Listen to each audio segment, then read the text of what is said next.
জয় নিতাই, গৌর হরি বল। আজকে আমাদের আলোচনার বিষয় সাধু সঙ্গের মহিমা প্রসঙ্গে মহাপ্রভুর কি বক্তব্য ছিল, অর্থাৎ সাধু সঙ্গ আমরা কেন করব, এর প্রয়োজনীয়তাটা কি, এ বিষয়ে মহাপ্রভু কি বলেছেন আমরা চৈতন্য চরিতামৃত থেকে জানব, এবং সঙ্গে সঙ্গে শ্রীমদ্ ভাগবত মহাপুরাণ, সেখান থেকেও আমরা সিদ্ধান্তটা জেনে নেব। তাহলে আজকের আমাদের আলোচনার বিষয় হলো সাধু সঙ্গের মহিমা প্রসঙ্গে মহাপ্রভু কি বলেছেন। এর জন্য আমরা সাহায্য গ্রহণ করব শ্রী শ্রী চৈতন্য চরিতামৃত গ্রন্থের মধ্যলীলা দ্বাবিংশ পরিচ্ছেদ 33 নম্বর পয়ার।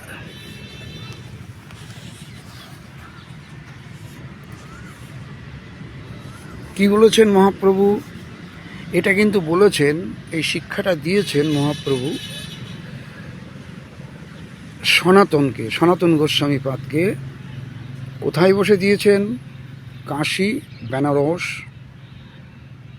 কার গৃহে বসে দিয়েছেন? তপন মিশ্রের গৃহে বসে দিয়েছেন। 2 মাস তিনি মহাপ্রভুকে শিক্ষা দিয়েছিলেন। চৈতন্য চরিতামৃত থেকে আমরা এটা জানতে পেরেছি।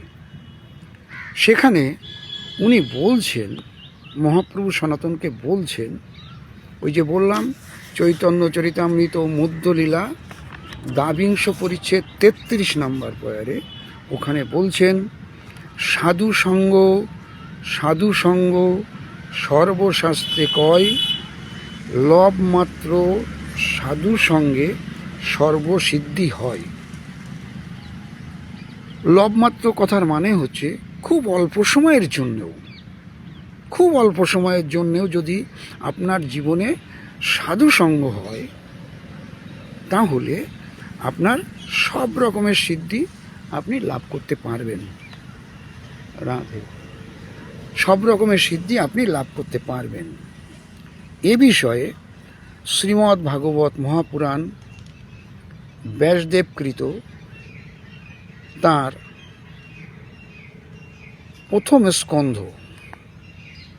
8 অধ্যায় 13 নম্বর শ্লোক। কি বলছেন ব্যাসদেব?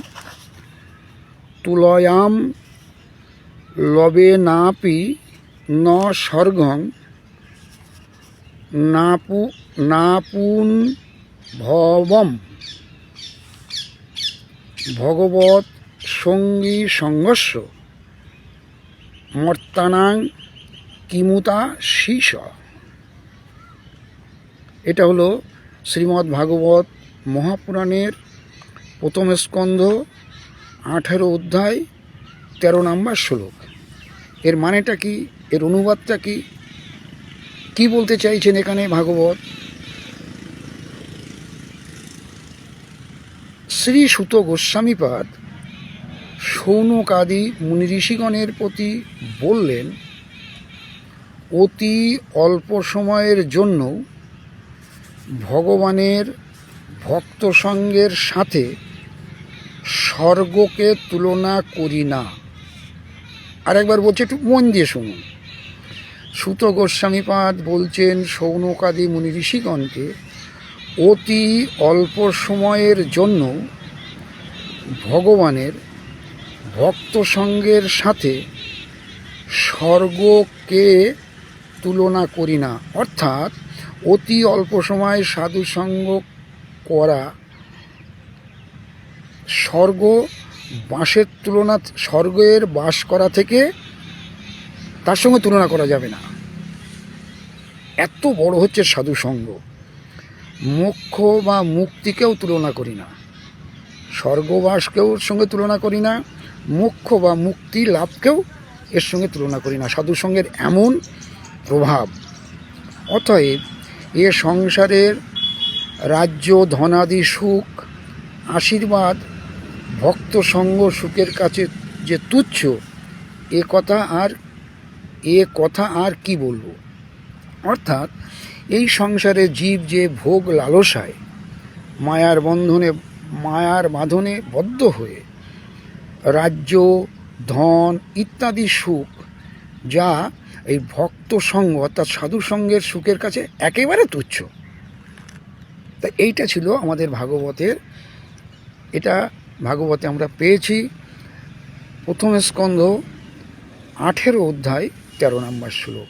তাহলে আজকে আমরা জানলাম সাধু সঙ্গ সর্বশাস্ত্রে কয়, লব মাত্র সাধু সঙ্গে সর্বসিদ্ধি হয়। এ প্রসঙ্গে মহাপ্রভু চৈতন্য চরিতামৃতে এবং ব্যাসদেব, স্বয়ং ব্যাসদেব শ্রীমদ্ ভাগবত মহাপুরাণে কি বললেন। ভিডিওটি ভালো লাগলে লাইক, শেয়ার, কমেন্টস করবেন। আজ এ পর্যন্ত। সবাই ভালো থাকুন, আনন্দে থাকুন, সুখে থাকুন।